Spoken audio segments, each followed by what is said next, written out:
And we are live. All About the Birds fantasy and gambling show, live on all the All About the Birds network, Facebook, Twitter, YouTube. We're streaming live on Heat Ratio Network, Last Out Media Network as well. We are here. We appreciate everybody's support thus far. The last 2 weeks, all the shows we do on All About the Birds network, over 6,000 views of our episodes. To you guys, it might sound a little bit, but to us, all of us, part of All About the Birds, it's a huge number. So thank you. So if you can, smash that share button, smash that retweet button, subscribe on YouTube. Just help us keep building the brand. Everybody, we love you. We thank you so much. This is all fantasy. This is all gambling. I'm joined by my two partners, as always, Jason Sullivan, the fantasy expert, and Josh Gamble, the gambling expert. If you got questions, anything related to gambling or fantasy, drop them in the comments section. We will get them answered live on the air. But we're going to dive right into it. But before we get to the normal fantasy and then gambling, I want to talk a little bit about tonight's game because it's a big game here in Philly. Bears and the, I almost said the Patriots. Bears and the Buccaneers. Our old Nick Foles versus Tom Brady. It's the first time ever two quarterbacks that went up against each other in a Super Bowl are playing for two different teams and playing again down the line. Ooh. It's the first time that's ever happened. And obviously everybody in Philly loves Nick Foles, Nicky franchise. We all hate Tom Brady everywhere in the country. So do you guys, gambling or fantasy, I know the game just started. Any thoughts on it? I've got a couple parlay bets. I'm a sucker for parlays. I got a couple of them going tonight. Any thoughts on the game tonight before it gets too far into the game? Josh, you want to go first since your boy Brady's playing? Yeah. Oh, you're a Brady boy? Well, yeah, he went to. His kid's name is Brady. He went to the University of Michigan, so I gotta support him. And only.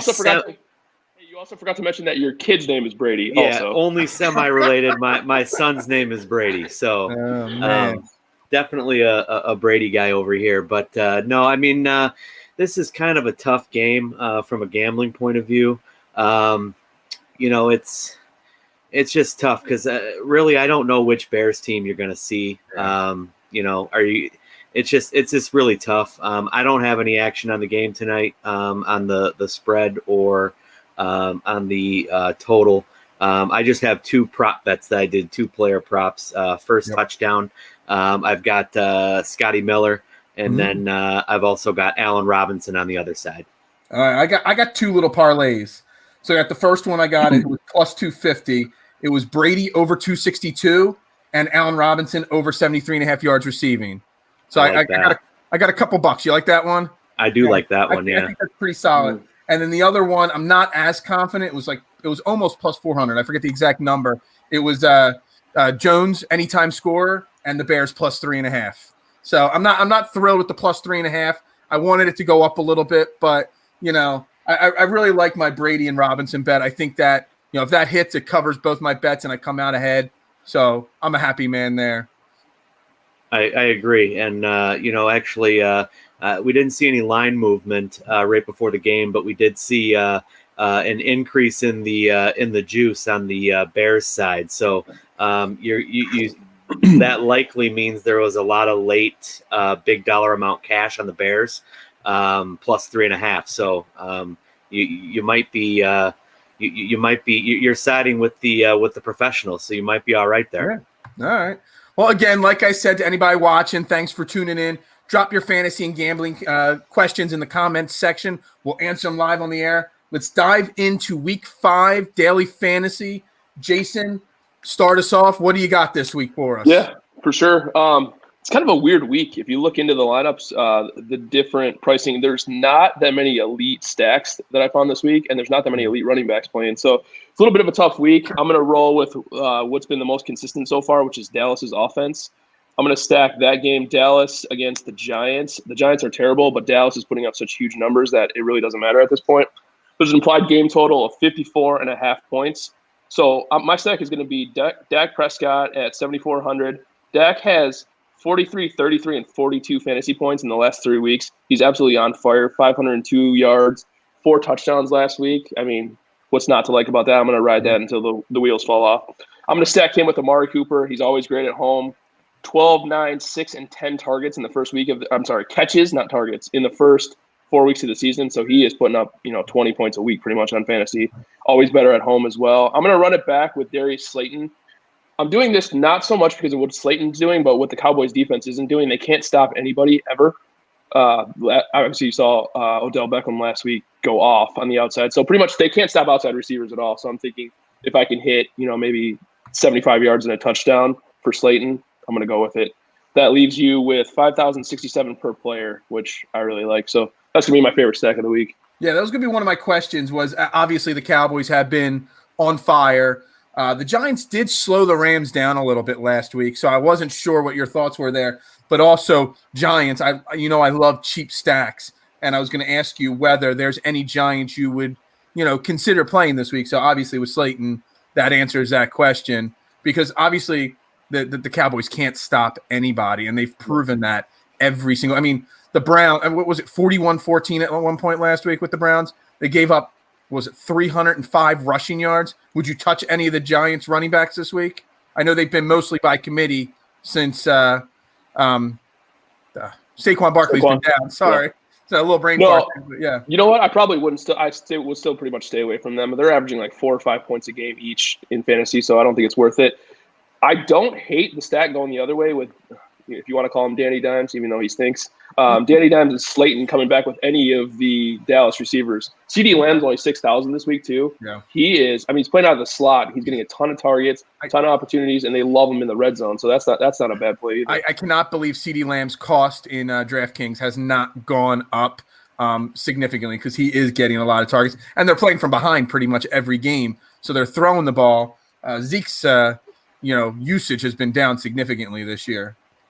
I think Zeke's actually a good play this week too, though, because really? I think for once they might be actually leading this week instead of coming from behind all the time. So I could see Zeke having a pretty good week as well. I think I'm still going to stick with the passing game just because how could you not?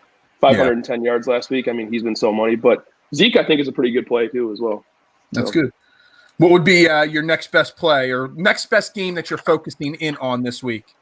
It's kind of a weird one. I kind of second-guessed myself when I was thinking about this one, but I'm going to do Carolina at Atlanta. Implied game total of 54. It's crazy how many games have the game totals in the 50s this year. Like you used to see like 1 or 2 a week, and I think it's like 6 or 7 this week. It's crazy. But I like Teddy Bridgewater this week, 5,900, kind of a value play at quarterback. Stacking him with Robbie Anderson. Apparently they figured out how to use Robbie Anderson, which is something Adam Gase could not do in New York the past few years. And if Julio Jones plays, he's 6,800. I mean, that's a steal for one of the best receivers in the game. So I like that stack. Leaves you with 5,200 per player coming back. Oh, my God. My wife just shouted me out.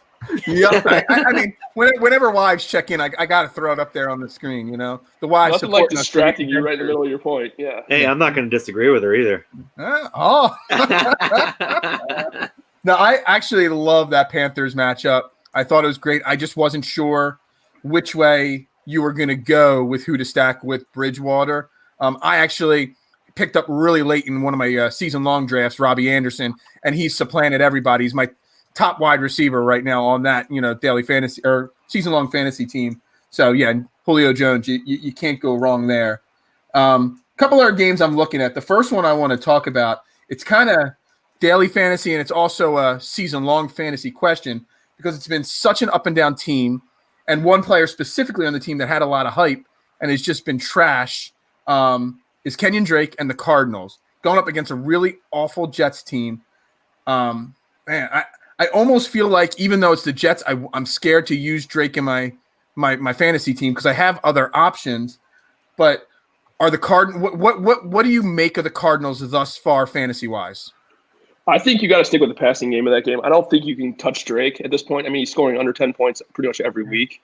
His pricing has dropped a lot, obviously, but he's still not producing. It's weird. It's at the goal line. It's all Murray. So I think stacking the quarterback Murray and Hopkins, I think is a good play. Hopkins is 7,800. He had a down week last week. He still was targeted, I think, 7 or 8 times though. So he's going to get the volume. He's still probably the best receiver in the game. So I think the passing game is always in play, but until Drake shows me probably at least 2 weeks, I'm not touching him. Yeah, it's not worth it to me. I mean, I had a min cash last week with my Fitzpatrick cheaper end stack with the Seattle game, and it would have been so much better. But the 2 people I put that crushed me last week were Kenyon Drake in that lineup and Tyler Lockett. Fitzpatrick and Devontae Parker were the great part of the stack. The Lockett end of it didn't work out. And then obviously Drake was my lowest output points guy last week that I picked in that lineup. So which is crazy because coming into the year, I had him as like a top 15 player, not just running back, but player. I think a lot of people did. And it's like, honestly, maybe him and DJ Moore, probably the most two disappointing players so far in fantasy this year. I mean, it's to the point right now where you can't even start him in fantasy, daily or season-long fantasy. I had Drake overrated, that he was one of my overrated guys, and I was in a 12-team draft. I had like the 11th or 12th pick, so late pick, he was still there, and I had no choice but to take him in that like 20 or 21st pick. But it's still, even at that point, I had this bad feeling about him. But now I'm stuck with him, and I can't unload him for pretty much anything at this point, trade-wise. You know what's the funniest part about him, too? I think he had so much value last year because of what he did in the short passing game, the dump-offs from Murray. This year, it seems like all the screens and all the short passes are all going to Hopkins, which is great, obviously, if you own Hopkins. But Drake's not getting those catches. He was getting 5, 6, 7, 8 catches a game last year. He's not this year at all. So, yeah, he's a stay away from me. Okay, I got two more games, and then obviously the Eagles game. Rams-Washington. The Rams are changing up a lot of stuff going on over there. They're benching Dwayne Haskins completely.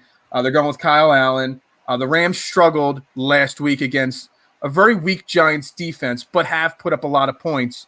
Are the Rams a smart play this week at all in any way, shape, or form? Because there's always a lot of controversy in Washington. I mean, it's one of the poorest run organizations in the league. But, there's even more this week by benching your young quarterback for a guy that last year proved that he's not a franchise quarterback either in Kyle Allen. So, we have our pulse here in Philly on Washington. I don't know how much you guys pay attention, but in Detroit and all, but the Rams kind of, I don't know which team is the real Rams. First, before we talk about the Rams, I think with Washington, is there a quarterback or a player in football that's treated more fairly or more unfairly, I should say, than Haskins? I mean, he's had, 4 or 5 offensive coordinators already. He doesn't even have a chance to develop. That team is garbage, and they've already benched him. It's just it seems kind of crazy. They didn't make him the second string. They've put him as third string. Yeah. They got Alex Smith, who hasn't played since November 2018, as the backup now. And a side story, I'm a huge Alex Smith fan. I had a similar injury to him in college, playing a pickup game of football, and just the recovery that he was able to pull through, that I'm still struggling 20 years later with the injury. And he's in less than 2 years ready to take the field if necessary. I'm a huge Alex Smith fan as a person and all. But Washington is known, at least in Philadelphia, as probably the worst run organization in the NFL at this point. Even worse than the Jets and some of those other, poorly run organizations and all. Detroit as well. Detroit, yeah. We'll get on Detroit because I'm going to make you guys talk regular football later when we talk about Detroit, and what Matt Patricia said this week. The other side of that game, I do like the Rams, though, going back to your question. Jared Goff, he's a little bit hard to figure out in fantasy. I mean, he'll put up 28 points one week and then 12 the next week like he did last week. Not great, but I love those receivers. The running back situation is a little bit tough, but I like I think you could easily do a Goff, Jared Goff with either Kupp or Woods this week. I think that's a pretty solid stack. And you can come back. I would assume that Allen's going to want to throw to Terry McLaurin, so I think that's a pretty easy stack in that game. Okay. One final question, before we get to the Eagles part fantasy-wise, Deshaun Watson, they finally got rid of Bill O'Brien over there in Houston. Is that a step forward for them, a step back, or just as is for the time being? Romeo Crennel is a veteran coach. He's a defensive-minded coach, so he's not really going to have his finger on the offense as much. He's going to let his offensive coordinator, run the show there. Is it a week where we just wait to see? Or, at least in season-long fantasy, ride Watson and hope that the change in coaching pushes the momentum forward there? No, I think you have to ride Watson. I think this has all the makings of a game that he's going to come out and break out this week, I have a feeling. With all the controversy that went around with Bill O'Brien, he's a terrible coach, obviously a terrible general manager. Getting him out of town is good for everybody. And it seemed like, honestly, this year, he doesn't know how to use Deshaun Watson. He was struggling. Watson wasn't doing any of his strengths, rolling out of the pocket, running. None of those things was he even doing. So I do like him this week. I think Fuller is pretty much the only person I would feel comfortable stacking him with, but I think that's definitely a play this week. Yeah, I have Deshaun Watson and Kenyon Drake in the same league. So, needless to say, I'm not very happy with the results for my draft at this It's a point. little, too. I was thinking about this earlier today that Deshaun Watson's like a top 5 or 6 quarterback in the league, if you ask me, and just in terms of talent and overall Yeah, play. I got him at right around 5-6 coming into the year talent wise as well, and It he's just ranked seems like right that now in season long fantasy in a 12-man league that I'm in. He's ranked the 13th best quarterback at this moment. Yeah, it's crazy. It's crazy. It's Bill O'Brien just didn't play to his strengths at all, and I've never seen a situation like that. It's like, don't you want to play to your star quarterback who you just signed on a long-term extension? Wouldn't you want to play to his strengths? It's like they don't do it. It's weird. Yeah. Hard to Getting figure rid out. of Hopkins definitely affected that for a washed-up David Johnson. So, all right, let's jump into the Eagles game. Eagles versus Pittsburgh. Obviously, the Eagles had a huge win last week against the San Francisco 49ers. Their defense showed up. In the last 2 weeks, actually, they've had 13 sacks, 33 quarterback hits. They finally have a couple interceptions. They're finally getting pressure on the quarterback. Most people aren't looking at the Eagles for fantasy, especially daily fantasy at this point. But Pittsburgh, on the other hand, people sometimes look at them. The Eagles defense has had some bad games. They did terrible in the first 2 weeks and all the season. Are you running away from Pittsburgh this week, even though they had a bye last week? Or are you going to ride Ben Roethlisberger and Connor, Smith, Johnson, any of those guys this week? I do like Connor quite a bit. He obviously their last game was really good. I don't know if I'm going to go with the passing game at all. Juju's obviously really good, and I'm not sure what to make of the Eagles defense right now. It's like sometimes they can look pretty decent, and other times they just look absolutely terrible. So I'm not sure what to make of that. As far as the Eagles side of it, I don't think I would go with anybody. I definitely wouldn't go with Miles Sanders, not against that run defense for Pittsburgh. Probably not Wentz, just because of his lack of options at the moment right now, too. So I think that's probably a stay-away game for me all the way around. Yeah, the Eagles are really close to getting Deshaun Jackson and Alshon Jeffries back. Really close. Jackson may even play this week, but it's probably a no. But both should be back by next week. Mm-hmm. Yeah, the Eagles defense, yeah. They've definitely played well the last week or two. Are we there? You guys got me, or? Yeah, we got you. Yep. You guys there? Yeah. I thought I saw a little lag. I don't know if it was on my end or not there. All right. So we wrapped up that. Now let's dive into the gambling. Obviously, we all know that Josh didn't have his best week last week. If we went with Josh's picks, it definitely wasn't our best profitable week. I hit on and everything here. Are we good here? Let's see what's going on here. Can you guys hear me? Yeah, we can hear you. Yep. All right. I think we fixed that there. Sorry. Little lag. My screen went black for a second there too. So could be on my end. So anyway, obviously we didn't have a great week last week gambling. Hit a couple of my parlays. Didn't hit a couple of them. Detroit crushed me last week. You're Detroit. It just did not work out last week.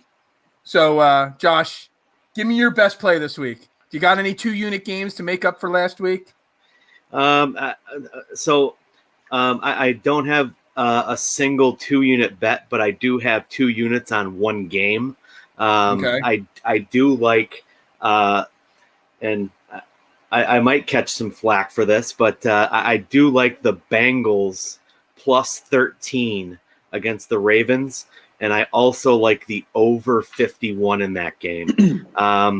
The Ravens, to me, so far this year, they just don't quite look like the same Ravens team that they were last year. I do think that they're a very good team. They just look different. I mean, the Bengals are sticking with everybody that they play. Joe Burrow's a gamer, and I mean, he just goes out there, and I mean, the kid is playing absolutely phenomenal for a rookie.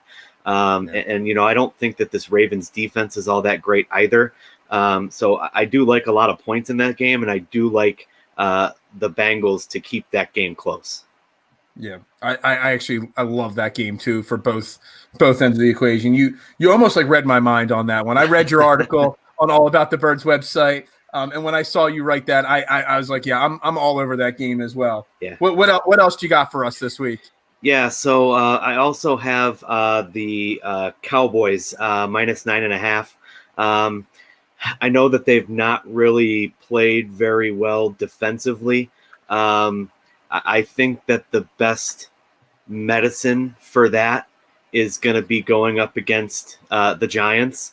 Who are they played well last week against the Rams. I'm not so sure it's the Giants played that well or the Rams just had an off week. I think it screams more to me of the Rams just had an off week, and I think that the Giants are closer to the team that got blown out by a beat up 49ers team.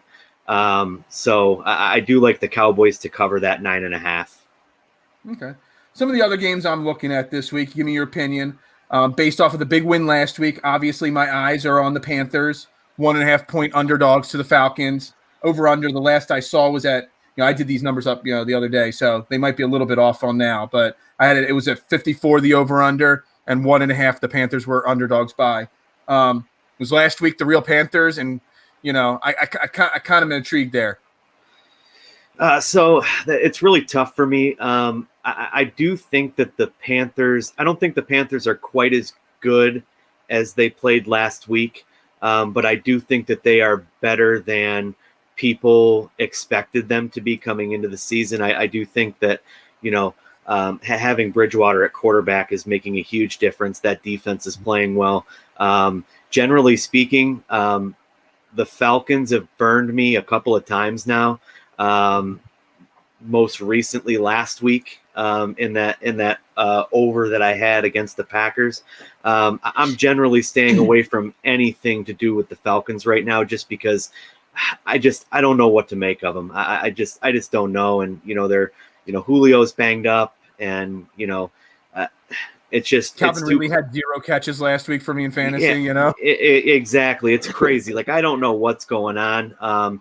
If somebody's looking to bet that game and they're just looking to take a flyer on something, I'd probably have to go with the Panthers at this point. I can't do anything with the Falcons. The Panthers, Matt Rule, he's developing some kind of a culture down there. Baylor coach, but he was really a Temple tough Philly guy.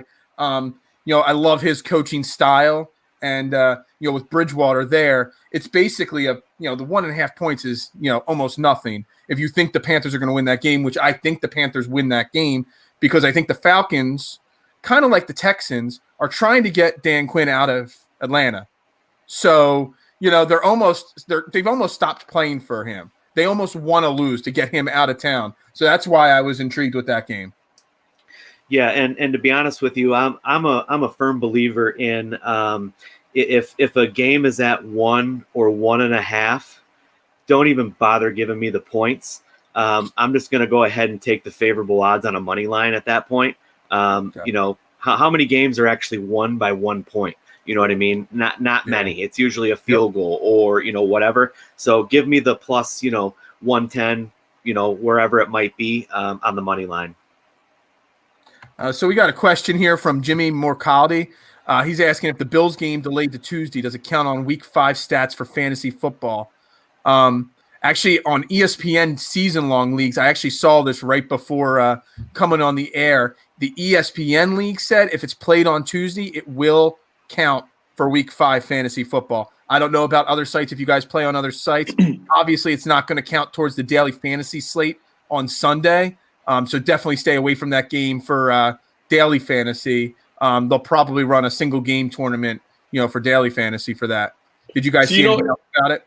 It is a little scary though. If you wait, like say you waited to play Josh Allen, what if they don't play? It seems like the Titans are having like 2 or 3 guys every day that are testing positive. So I don't know, kind of scares me a little bit. But to touch back into fantasy, I was going to ask you if you're staying away from the Chiefs-Raiders game because, it's still pretty close to when they played the Patriots.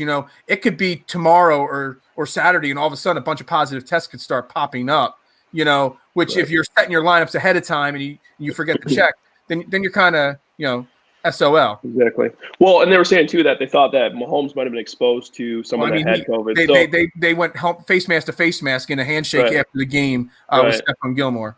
Jimmy's saying he's got Allen and Diggs and the Bills defense. That's a lot to have on your team. All Bills, right? Yeah. See, that's the problem. If they don't play, you're going to lose. That's the automatic loss. You kind of gotta. You almost have to wait till Jimmy. You almost have to wait till Sunday morning. You have to check what your league rules are, but you might want to wait till Sunday morning. But you might want to have a backup option for all those three guys. And if there's a chance that it might get canceled, you might want to go in another direction. But on the flip side, you're not going to be able to replace all three of those guys with equal parts that are going to, really make the point. So you almost on my end, I would, in a season long, I would just roll with them. And because if they don't play, you're probably going to lose either way, unless you have a great bench. But, that's a tough one right there. All right. Back into the gambling aspect. Next game, Eagles obviously, crushed, in my opinion. I know it was only 5 points. They crushed the 49ers. So we got Dolphins +9 over the 49ers. 5-point win for the Eagles was a crushing for me. Great, so Dolphins +9 over the 49ers. Again, the Dolphins let me down last week. I really liked them last week. They didn't really come through for me. Any thoughts on that game, Josh?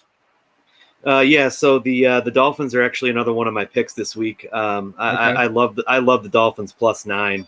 I just the 49ers. I mean, they've got nothing right now, honestly. I mean, they're just so banged up.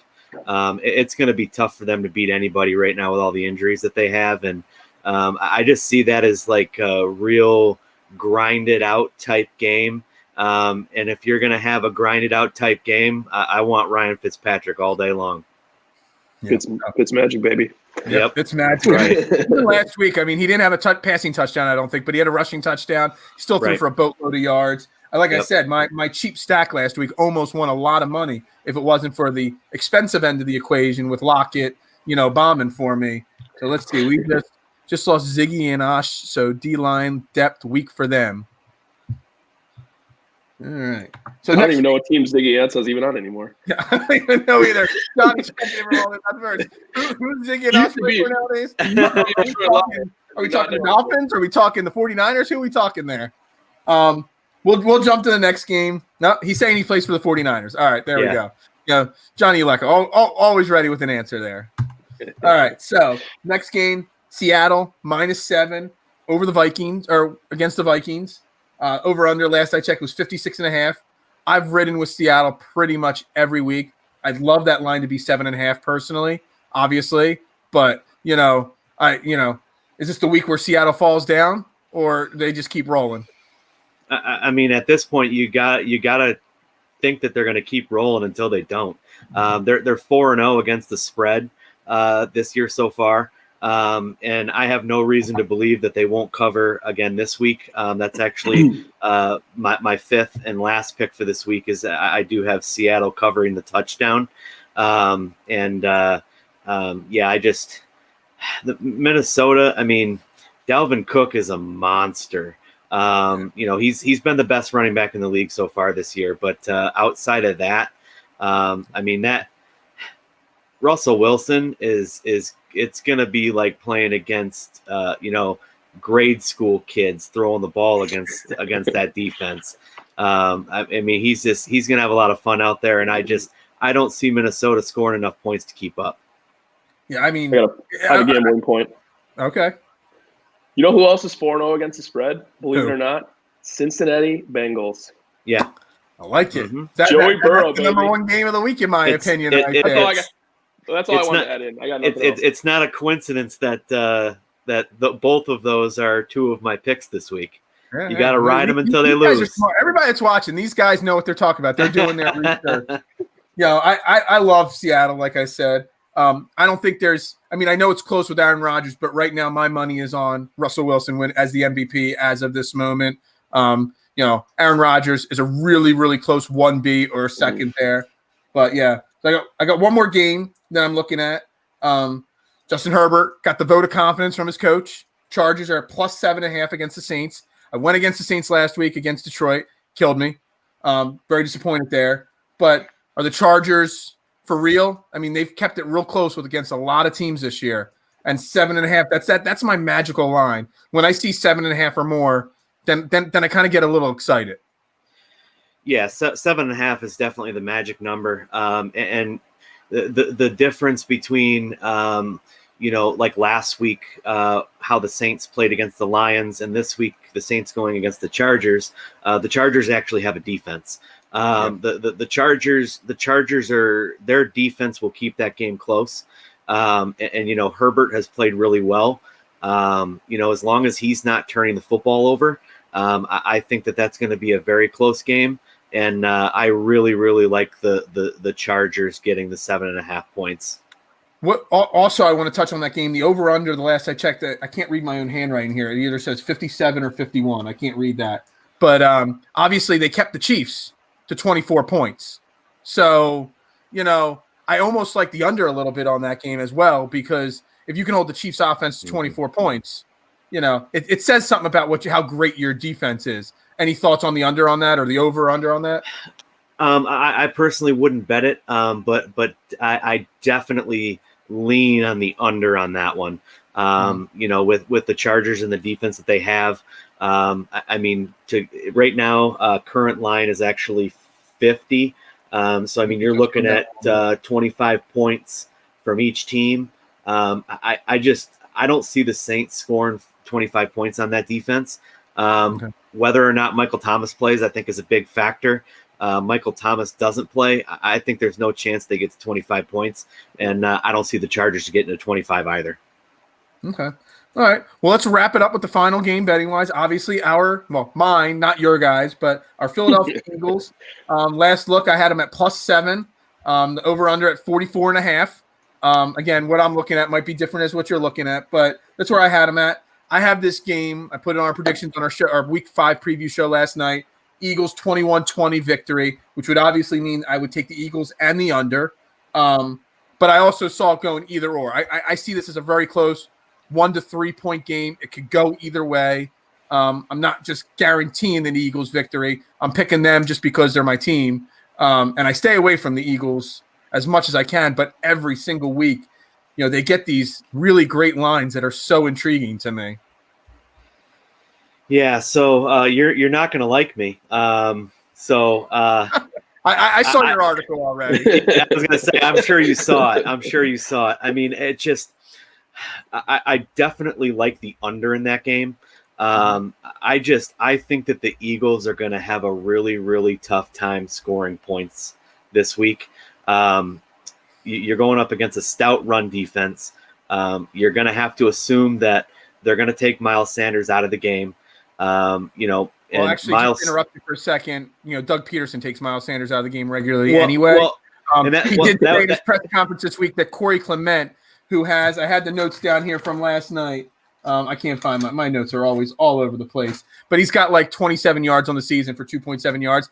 Corey Clement's his 4-minute man. That's why he takes him out at the end of the game. That's what Doug Peterson said in his press conference on Wednesday. I don't think I've ever heard anyone say 4-minute man. Yes, anything. They called him his 4-minute. Never heard that expression. It's not good. We had a lot of bad things to say last night.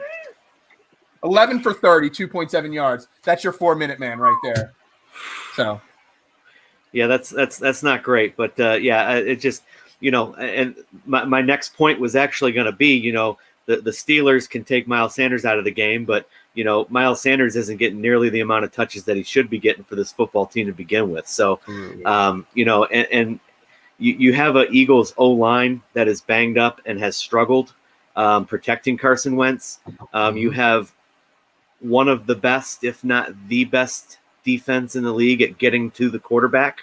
Carson Wentz seems like he tends to make mistakes when he gets under pressure. I think it's going to be bad news for the Eagles this week. Personally, I wouldn't bet the spread on that game, but I do really like the under. Yeah. So just to touch on that, we talked on it last night, and I'll just readdress it for anybody watching. The whole offensive line thing for the Eagles going up against the Steelers front seven, they're banged up. They're hurt a lot. Lane Johnson's been in and out of the game. Kelsey, their all-pro center, has not played well. Peters, Dillard, Brandon Brooks, all are out. So you've got Jordan Mailata, the rugby guy that got his first start of the year first start of his career last week. He only had 20 NFL regular season snaps going into last week. You've got, you got Jack Driscoll, rookie, filling in constantly, Matt Pryor, Nate Herbig. You got all these rookies and young guys. And they actually, last week, start to get a little bit of a rhythm. They didn't play awful, but now they're going up against a 3-4. And not one of those young kids has ever played offensive line in the pros against a 3-4 defense. And it's a totally different scheme. So as good as Jordan Mailata looked last week, he's not going to really have an easy go against a TJ Watt. So, yeah, it's a scary game for sure. Yeah, and TJ Watt's a monster, and it's just you're gonna be hearing his name a lot, and that's obviously bad for the Eagles. It's gonna be tough, and it's gonna be a game that I would expect. I think it could be close, but I think points are going to be hard to come by for both teams. Fantasy wise, I mean, do you take a flyer in a league and go for I forget what the exact number, but they're both under 4,000 in DraftKings. Fulgham, who had the big touchdown and on Sunday night, and Jonathan Hightower, the other young rookie receiver for the Eagles. Pittsburgh, out of all the touchdowns, they've all but one of the touchdowns they've given up on offense or on defense has been passing. Do you even remotely consider just taking a super cheap flyer on an Eagles team that's, if they're going to be down and they're going to be losing, they're going to be passing the ball? Is there any thought process that maybe you take a flyer on a cheap Eagles wide receiver? Yeah, I don't mind that at all. Those are the kind of plays I actually like, the boomer bust plays. Yeah. So yeah, I think you can win a lot of money if you pick the right boomer bust. Yeah, you hit one long touchdown, they're going to pay off. Yeah. So Fulgham had 2 catches last week, but he had the 47-yard touchdown catch as one of his 2 catches. Yeah, so it instantly, that's huge in fantasy. Mm-hmm. So, all right, any departing thoughts this week? From either of you as we get ready for Week 5. I'm sure the Bears game is a little bit on now, but any final thoughts? Well, the Lions are on a bye, so they can't lose. So they can't blow my parlays, can they? No, I don't really have many thoughts. Like I said, it's kind of a weird week. Not very many stacks that I'm super interested in, and there's really only 3 elite running backs on the slate, so it's going to be a weird week, and you're going to have to find some sleepers somewhere. Yeah. John Ulek is checking in. Tampa Bay's up 10-0 at this point. That's not good for my plus 3.5 for the Bears, but yeah, we'll hope for a Nick Foles comeback. Nick Foles loves it when he's up against the wall. So everybody jumped on the Nick Foles bandwagon, but we all 3 of us agreed that it wasn't the right play last week against the Colts, and it definitely showed. Maybe they should just start Trubisky and maybe like halfway through the second quarter, just be like, hey, call him for the bullpen. We're calling call the closer in, call the 8-inning guy, That's actually not a bad strategy at all, actually. I mean, I like Trubisky would probably ask to get traded or cut, but like excuse me, that's good. All right, well, let's wrap it up. We went longer than normal. We're normally a 30-minute show. We're hitting the 40-minute mark right now. So we're going to wrap it up. Let everybody that's watching get back to that Thursday night football game. Again, thank you, everybody, for tuning in. We're live, as I said, on Facebook, Twitter, YouTube, every Wednesday night for our Week 5 preview show, every Thursday night for the Fantasy and Gambling Show.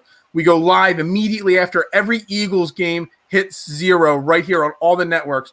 We want to thank Last Out Media, who streams all our shows on their sites and on their website. We want to thank Heat Ratio for sharing our shows on all their networks. Again, the last 2 weeks, we hit 6,000 views. So we're hoping this week, we can have a really good week of shows here.